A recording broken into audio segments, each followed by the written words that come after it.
स्वागत है आप सभी का आपके अपने चैनल जिज्ञासा एजुकेशन में। Master of arts and psychology की क्लासेस में आपका बहुत बहुत स्वागत है। आज हम करने वाले हैं MPC 005 जिसका नाम है रिसर्च मेथड्स। क्लास नंबर 1 आप देख रहे हैं। आज की वीडियो का क्वेश्चन है define research, explain criteria and objectives of good research. आज की वीडियो में हम जानेंगे रिसर्च क्या है और गुड रिसर्च का क्राइटेरिया और ऑब्जेक्टिव्स क्या होते हैं उसके बारे में भी बात करेंगे। तो चलिए शुरू करते हैं रिसर्च के मीनिंग से, जिसमें हम सबसे पहले एटोमोलॉजिकल मीनिंग देखेंगे। रिसर्च वर्ड दो वर्ड से मिलकर बना है। वन इज री जिसका मतलब होता है अगेन, और search means to find out. Re और सर्च दोनों से मिलकर बनता है to find out something again. अब इसको हम ये भी कह सकते हैं that research is something which is useful to describe a careful, systematic, patient study and investigation in some field of knowledge undertaken to establish facts or principle। Means कि research जो है वो systematic होती है, patient study and investigation होती है in some field of knowledge, और इसका काम और main motive होता है to establish some facts or some principles। In simplest meaning of research we can say that research is to search for facts। Means कि हम research कुछ facts को search करने के लिए करते हैं, and research is to answer to the search questions and solution for the problem। Means कि research को हम इसलिए conduct करते हैं ताकि हम research question के answers find out कर पाएँ और कुछ problems के solutions को find out कर पाएँ।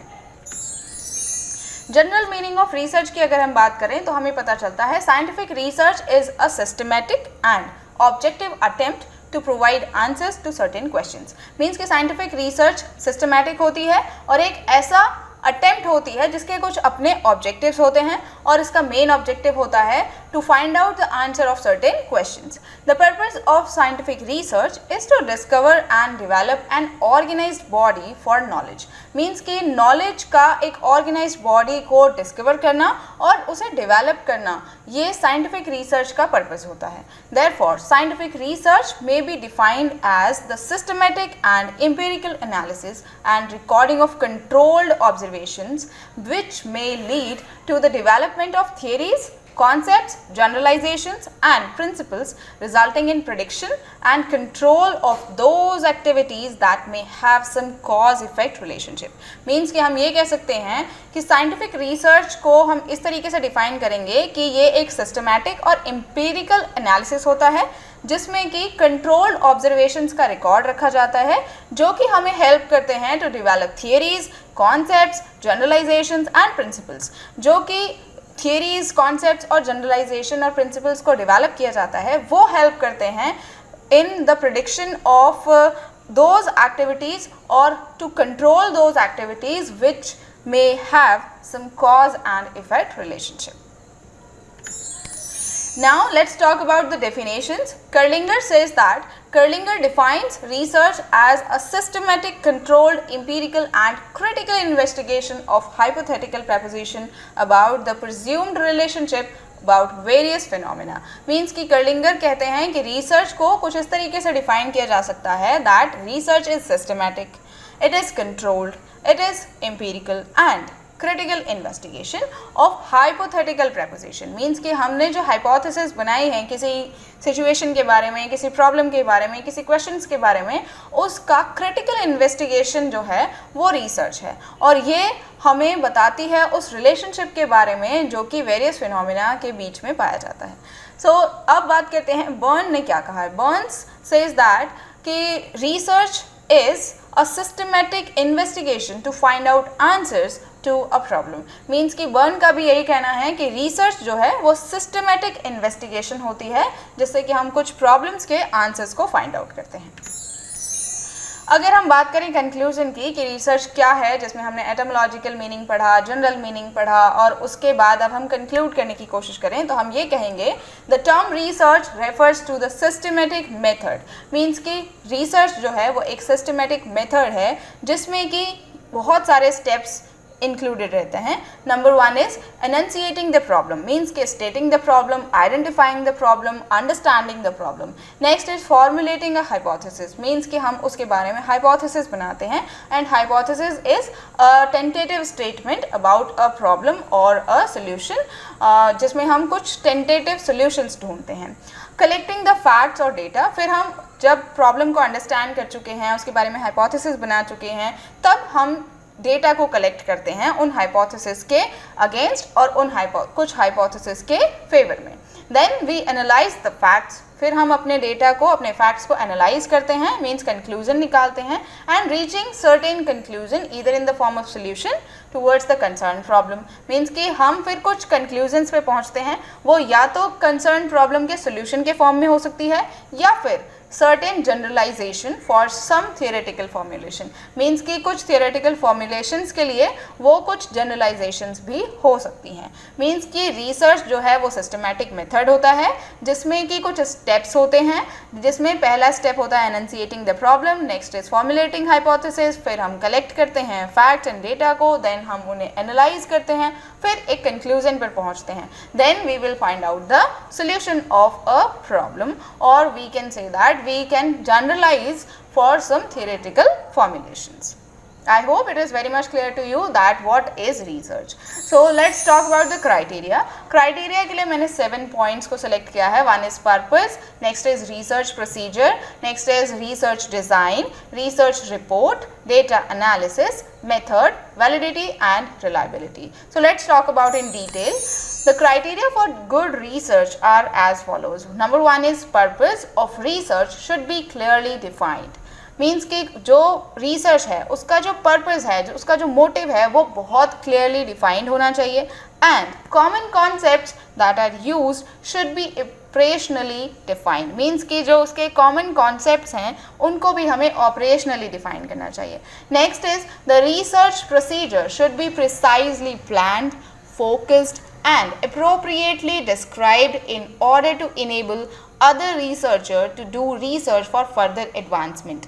मीन्स कि जो रिसर्च प्रोसीजर है उसको बहुत ध्यान से प्लान करना चाहिए और वो बहुत ज़्यादा फोकस्ड होना चाहिए, बिल्कुल सही होना चाहिए, अप्रोप्रिएट होना चाहिए, और जो उसका डिस्क्रिप्शन है वो बहुत बेहतर होना चाहिए, जिससे कि जो अदर रिसर्चर्स हैं जो उसी टॉपिक पर फिर कभी रिसर्च करेंगे उनको फर्दर एडवांसमेंट के लिए बहुत ज़्यादा हेल्पफुल हो कि वो आपने क्या क्या रिसर्च ऑलरेडी कर ली है, ताकि वो उसे छोड़ के आगे उसमें एडवांसमेंट कर सकें.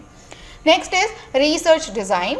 Research design should be carefully plan to generate results to maintain objectivity. Means कि हमारे जो रिसर्च डिज़ाइन है जिसमें टूल्स एंड टेक्निक्स और किस किस तरीके से हम काम को करने वाले हैं वो सब कुछ प्लान किया जाता है. तो ये बहुत ज़्यादा केयरफुली होना चाहिए ताकि हमारा जो रिज़ल्ट आएगा वो ऑब्जेक्टिविटी को मेंटेन कर पाए, कि कोई भी उसे टेस्ट करे तो वो वही रिज़ल्ट फाइंड आउट करे जो रिज़ल्ट आपको मिले हैं. That's why research design is very much important और उसे बहुत केयरफुली प्लान करना चाहिए. Next is the research report should be as much as possible frank enough to cause effect to the findings. Means कि जो रिसर्च रिपोर्ट है वो बहुत ज़्यादा फ्रैंक होनी चाहिए, जिससे कि उसके जो फाइंडिंग्स आई हैं उसके इफ़ेक्ट्स के बारे में बहुत अच्छे तरीके से हमें समझ आ सके. Next is data analysis. Data analysis in the research report should be adequate to reveal its significance. जो हमने डेटा एनालिसिस किया है वो बहुत ज़्यादा एडिक्वेट होना चाहिए ताकि उस रिज़ल्ट की और उस पूरे रिसर्च की सिग्निफिकेंस को रिवील किया जा सके. Next is the method. The method of analysis employed be appropriate. Means कि डेटा एनालिसिस के लिए जो मेथड हमने यूज़ किया है वो भी अप्रोप्रिएट होना चाहिए. Next is validity and reliability. Validity और रिलायबिलिटी दोनों ही पॉइंट ऐसे हैं जिन्हें बहुत ज़्यादा केयरफुली हमें एग्जामिन करना होता है. अगर हम ये सभी चीज़ों को ध्यान में रखते हैं इट मीन्स कि हम एक गुड रिसर्च कर रहे हैं. That's why we can say that we have 7 points जिसके बेसिस पे हम कहते हैं that it is a good research. One is purpose, next is research procedure, next is research design, research report, data analysis, method, and last but not least validity and reliability. So let's talk about objectives of good research. The purpose of research is to discover answers to questions through the application of scientific procedure. We have already talked about it that what is research. Research का main purpose ही यही है कि हम अपने questions के answers, अपनी problems के solutions को ढूंढ पाएँ और उसमें हम scientific procedure को use करते हैं which have some specific steps. Means it is methodological, it is adequate, or it is actually it has some steps जो कि हमें फॉलो करने होते हैं. The main aim of research is to find out the truth which is hidden and which has not been discovered as yet. Means कि research का main aim होता है ट्रूथ को फाइंड आउट करना जो कि अब तक हिडन है, छिपा हुआ है, और या फिर अभी तक वो रिवील नहीं किया गया है, डिस्कवर नहीं किया गया है. मीन्स कि कोई चीज़ पहले से है उसी के बारे में सेम बात करना इज़ नॉट रिसर्च. या फिर हम नेट से कोई चीज़ ढूंढकर आपके सामने प्रेजेंट कर देते हैं, it is not research. But अगर हम एक फिनोमिना या एक कॉन्सेप्ट के बारे में नेट से सर्च करते हैं, हमें उसमें लगता है that something is hidden in that particular concept, then you have to find out that truth, which is known as the research. So the main aim of research is to find out the truth which is hidden and which has not been discovered as yet. Though each research study has its own specific purpose. जितने भी research किए जाएंगे उनके अपने कुछ specific purpose होते हैं. लेकिन अगर हम बात करें जनरली कि एक रिसर्च के क्या क्या पर्पसेस होते हैं, क्या ऑब्जेक्टिव्स होते हैं, then we can say that we have 4 broad groupings. Number 1 is to gain familiarity with the phenomenon or to achieve new insight into it. Means कि हम फिनोमिना से अपनी फेमिलैरिटी बढ़ाने के लिए और या फिर उस कॉन्सेप्ट के बारे में न्यू इंसाइट जनरेट करने के लिए, अचीव करने के लिए रिसर्च करते हैं. और इस तरह की जो ऑब्जेक्टिव्स हैं वो हमारे एक्सप्लोरेटरी रिसर्च स्टडीज़ में यूज़ किए जाते हैं. Next is to portray accurately the characteristics of a particular individual's situation or group.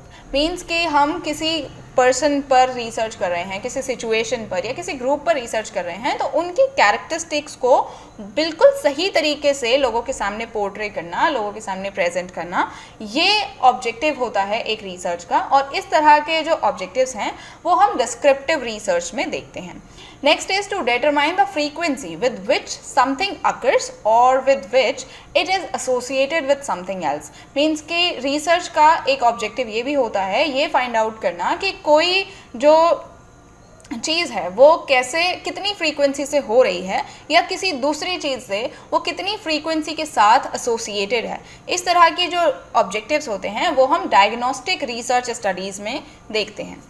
Next और हमारा एक मेन जो ऑब्जेक्टिव है रिसर्च का वो है to test a hypothesis of a casual relationship between variables. Means कि 2 वेरिएबल्स हैं उनके बीच में या एक वेरिएबल है उनके बीच में जब हम कैजुअल रिलेशनशिप को देखने के लिए हाइपोथेसिस को टेस्ट करते हैं तब ये भी हमारा एक ऑब्जेक्टिव होता है रिसर्च का. और इस तरह की जो रिसर्च है हम या तो हाइपोथेसिस टेस्टिंग रिसर्च स्टडीज़ में करते हैं या फिर हम इसे एक्सपेरिमेंटल स्टडीज़ में भी करते हैं.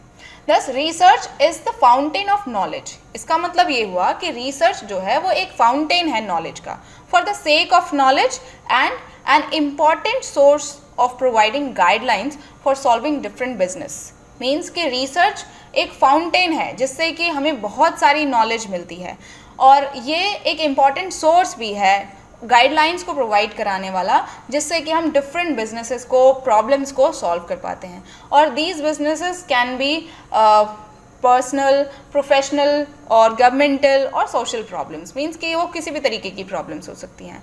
So in short we can say that it is a short of formal training. ये एक फॉर्मल ट्रेनिंग होती है which enables one to understand the new development in one's field in a better way. Means कि research एक तरीके की formal training है जिससे कि जो रिसर्च कर रहा है वो इनेबल हो जाता है to understand the new development in one's field. उसने जिस फील्ड में रिसर्च की है या वो कर रहा है उसमें उसके बारे में वो बेटर अंडरस्टैंडिंग बना पाता है, बहुत अच्छे से उस एरिया को समझ पाता है. इस तरीके की एक ट्रेनिंग प्रोवाइड करता है research. I hope it is very much clear to you that what is research, what are the criteria and objectives of good research. Thanks for watching this complete video. Subscribe my channel, like, share my videos, hit the bell icon and leave comments. Bye bye dear friends.